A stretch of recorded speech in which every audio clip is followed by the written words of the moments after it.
যে দেউচিয়া পাঁচামিতে রাজ্য সরকারের মুখ আর মুখোশ দুটো আলাদা। তারা সেখানকার জনজাতিদের উচ্ছেদ করতে চায় ও তাদের অধিকার কেড়ে নিতে চায়। আমাদের জনজাতি মূলবাসীদেরকে আমরা আলাদা চোখে দেখি, শ্রদ্ধার জায়গায় রেখেছি। তারা জল জমি জঙ্গলের জন্য লড়াই করেন। তাদের এই সংগ্রামে বিরোধী দলনেতা হিসেবে আমি আগেই বহুবার জানিয়েছি। আজকে যেহেতু তারা এসেছেন, আমাদের বেসরা ভাই এসেছেন, অন্যান্য সব এসেছেন, আমি মায়েরা এসেছেন, বোনেরা এসেছেন, প্রায় 25-30 জনের একটা ডেলিগেশন তারা এসেছেন।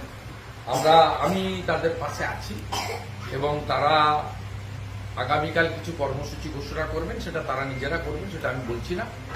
তার পরবর্তী সময় যখন যেভাবে সহযোগিতা চাইবেন, সেটা আমার উপস্থিতি চান, পরামর্শ চান, বা তাদের উপর যদি সরকারি দল, পুলিশের দ্বারা কোনো অত্যাচার হয়, আইনি লড়াইতে তাদের পাশে দাঁড়াতে হয় এবং তাদের অধিকার লড়তে পাশে দাঁড়াতে হয়, আমি তাদের সঙ্গে থাকি।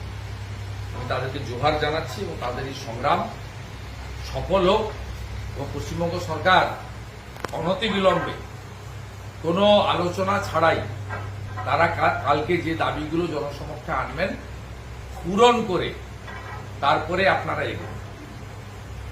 এবং আমি বারে বারে বলছি, ওই এলাকায় জনজাতি শূন্য করতে আমরা দেব না।